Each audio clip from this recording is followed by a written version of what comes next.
Lucky Land Casino, asking people, what's the weirdest place you've gotten lucky? Lucky? In line at the deli, I guess? Aha, in my dentist's office.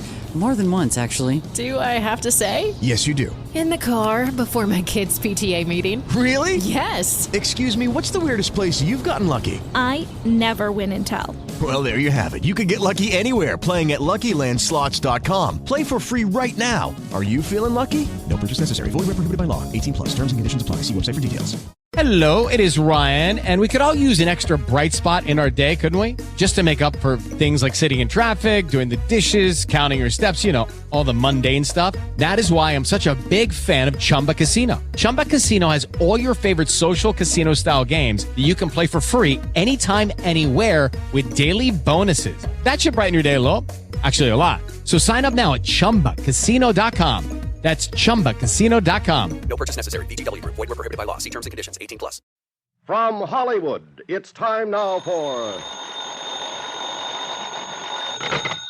Johnny Dollar. Mac Woodson, Mr. Dollar. The girl from the claims office called and gave me this number. Oh, yes, Mr. Woodson. It seems we're working on the same case for the same company. Well, I've been working on Mr. Ed Morgan's files and records here for the past week now. I've turned up some... How much is missing? Well, about $80,000 so far. All of it was taken during the 4 months immediately preceding his death. I'll say one thing. In 20 years as an accountant, I've never seen a looting more cleverly carried out. Oh, Ed was a very bright lad. A man who'd go far, they all said. Did you know him, Mr. Dollar? I thought I did. He was one of my best friends. But it turns out I'm only beginning to know him. Could you meet me in his office around 10 o'clock, Mr. Woodson? Yes, that's where I am now. I've been working on these books day and night. Better be careful. That's what got Ed into trouble. How's that?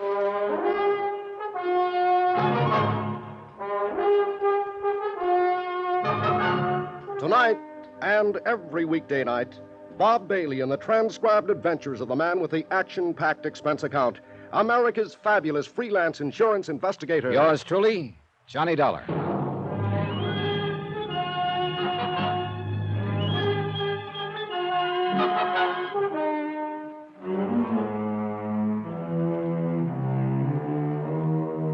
From Special Investigator Johnny Dollar to the Home Office, Eternity Mutual Insurance Company, Hartford, Connecticut. Assignment, the confidential matter. Location, San Francisco. Expense account continued. Item 4, $1, 1 martini. Item 5, $1, 1 tip to the bartender who stirred the martini. All in the house that Jack built. I don't know who built it, actually, but it took Jack to live in it. $1,200 a month, to be exact. That was the take-home bite for an apartment at the Drakeley Arms on Nob Hill. And, of course, that didn't include drinks in the intimate little private bar just off the lobby. And this is where Ed Morgan had lived during the last 5 months of his life, until he missed a curve one night and drove his car off a cliff into the Pacific. Ed Morgan, whose idea of a big night had always been his pipe, slippers, and a mystery novel. But things were different when I'd known him and been his friend. For one thing, he hadn't stolen $80,000. Or I don't think he had. Do you find the martini adequate to your expectations, sir? Oh, yeah. Yeah, indeed. It's a heck of a belt for a buck. Thank you, sir. Quite a nice little place you got here. Oh, I find it a most agreeable sanctuary from the stress and strife and the hurly-burly of the city. Been here long? I have tended bar here in the Drakeley Arms Rendezvous for some 2 years now. Oh, well, then you may have known a friend of mine who had an apartment here up until a month ago. Mr. Edward Morgan? Oh, yes. Mr. Morgan was a regular customer here. An eager supplicant for my humble and healing wares. A beer drinker, mostly, as I recall. The Rendezvous does not serve beers, sir. Oh, forgive me. I didn't know. Quite all right, sir. Yes, I was here before Mr. Morgan moved in, and here I am still, now that he is no longer with us. Such is the chance and mystery of life. One just never knows. Precisely. Oh, could I serve you Not yet, thanks. Get to know Ed pretty well, did you? The policy of the Drakeley Arms, sir, is to maintain a certain degree of formality in relations between guests and personnel. Sort of like a zoo, you might say, with bars to separate the people from the animals. The comparison is quite apt. Somehow, I can't see Ed Morgan sacking in a marble squirrel cage like this joint. I confess, he hardly seemed the type to me, sir. He was much too unrestrained for the Drakeley. He came in here a lot, did he? Almost nightly. For a few minutes at least, on his way to some gala night spot. Gala night spot, Ed Morgan? Oh, yes. In all the years I knew Ed, I was only able to drag him into a gala night spot once. He stayed 20 minutes, then left because his tie was choking. Are you quite certain that your friend was this same Ed Morgan? I wish I weren't. Who were his friends? Did he always come in alone? Oh, no, never alone, sir.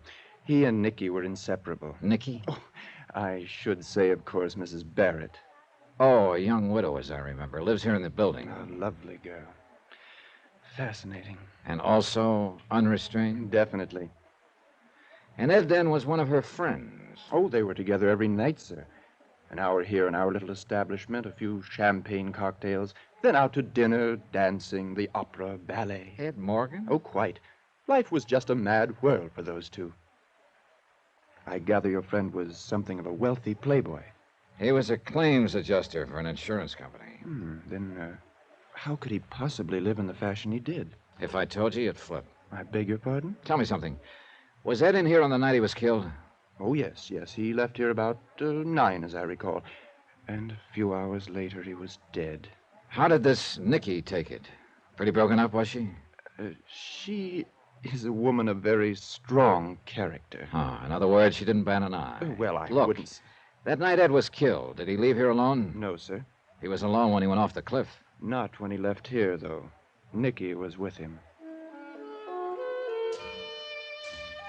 Item 6, $2.40, taxi to the Telegraph Hill apartment of Lisa Duval. Lisa had been Ed Morgan's secretary for about 4 years. But it seemed Miss Mousy Business at the office was Miss North Beach Bohemia at home.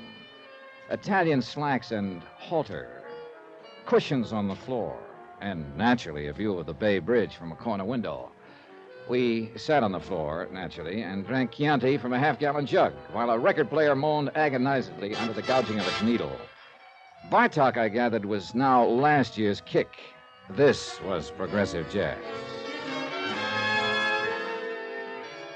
Maybe that seems a little affected to you, Mr. Dollar. The way I dress and live in private life, as you might say. Why so? Everybody's got a right to salt his own dish of porridge the way he likes it. Well, I've done this deliberately, I guess, as a sort of antidote for the insurance business. Has it been that bad? Not bad. Boring. Oh, not your end of it, of course. Investigation work must be exciting. Yes, scream a minute, day and night. But just keeping records, filing papers week after week. I used to stare out of the office window at the ships in the harbor and think about stowing away on one. But of course, I didn't have the nerve. Too bad. The cruise would have been delirious. I thought of quitting several times. I guess I stayed because of Ed, Mr. Morgan. Oh? He was always so wonderful to work for, so lenient and understanding. Up until the last few months, at least. What about those last few months, Lisa? What came over him? I don't know. He was different, that's all. As though he were tense and nervous, under pressure. Any idea where the pressures came from? He didn't confide in me, Mr. Dollar. What were your personal relations between the two of you during the years you worked for him? What do you mean? Well, I mean, were you friendly, formal, strictly business? Friendly, I think, would cover it best. Did you see each other outside of office hours? Occasionally. I noticed one of his pipes there in the bookcase. He'd come here sometimes in the evening, and we'd listen to music and talk. Up until the... Until the last few months? It wasn't that we stopped being friends, Mr. Dollar. He was just different, that's all. Tense, under pressure. That's about the only way I can describe it. But you don't know why he was that way. Well, looking back, I suppose it was because of the money. If he really did take it. I just can't believe it. Ed wasn't that kind of a man. He was gentle and honest. At least until... Until the last few months. Yes. Or were you going to say, until she came along? How did you... Lisa. Yes. How long have you been in love with Ed? Ever since I started to work for him. But he never knew it. He couldn't even see me. I'm sorry, Lisa. I'm sorry for you, too, Mr. Dollar. I know how close you and Ed were. And I know how you must feel being called in and having... Forget it. It's a job, that's all. Sure, just a job. So is major surgery. This woman he was going around with, Nikki Barrett. Did you ever meet her? I met her. Well, what did you think? What's the difference? I was prejudiced. I'll allow for that. In the old days, they used to believe in witches, vampires. Some of them were very beautiful, and they'd lure a man on, and then destroy him. And you think she did something like that to Ed? Oh, you weren't out this way during the time he knew her. You weren't around him to see how he'd changed. No. Oddly enough, the one time I was through here about 3 months ago, Ed was unexpectedly called away on business. He wasn't called away. He was avoiding you. He knew he was getting in too deep. How'd he meet her? She came to the office with a life insurance claim, $50,000. Her husband had just died. I knew her type from the minute she walked in. The grieving widow, all in black, and looking like a Powers model. And he just melted down and laid his head under her foot. That was the start of it. Why'd she come to him? Unless she had a disputed claim. It was a double indemnity clause. Her husband had been killed in an accident. Her husband, too, huh? What do you mean? Ed Morgan died in an accident. Remember?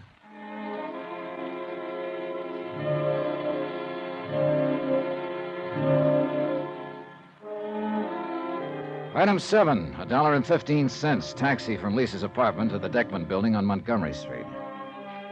It was after 10 and the financial district was nearly deserted. The canyons between the tall buildings were hollow and empty. A cold wind was blowing off the bay. Or maybe it was blowing out of the past. An old past, dead and far away. The pattern was beginning to look familiar. Too familiar.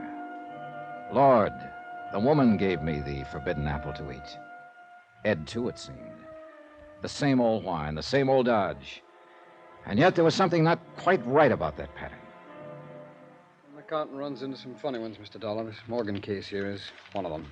How do you mean, Mr. Woodson? Well, the way he was going about it, for one thing. Running hog wild, as you might say. Of course, as I said on the phone, his general scheme was pretty clever. He certainly knew standard procedures.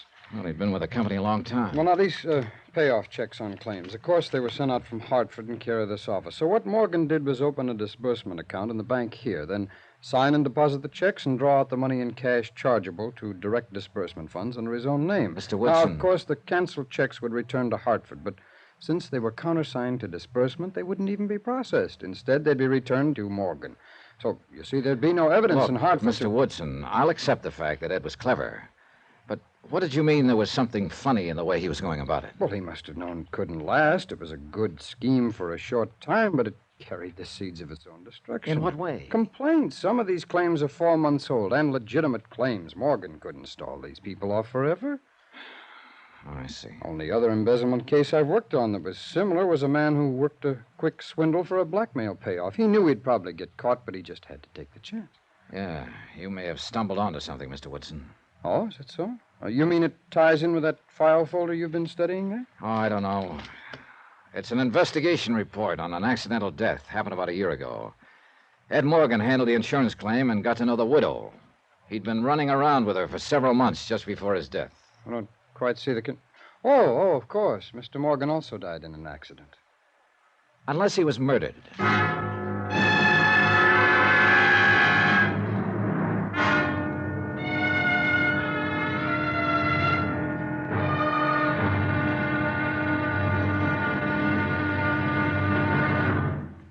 Now, here is our star to tell you about tomorrow's episode of this week's story. Tomorrow, $80,000 and a beautiful girl, both missing. Then one of the two is found and a bombshell explodes. Join us, won't you? Yours truly, Johnny Dollar.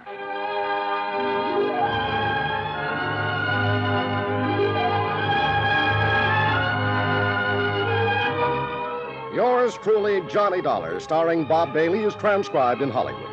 Written by Les Crutchfield, it is produced and directed by Jack Johnstone. Be sure to join us tomorrow night, same time and station, for the next exciting episode of Yours truly, Johnny Dollar.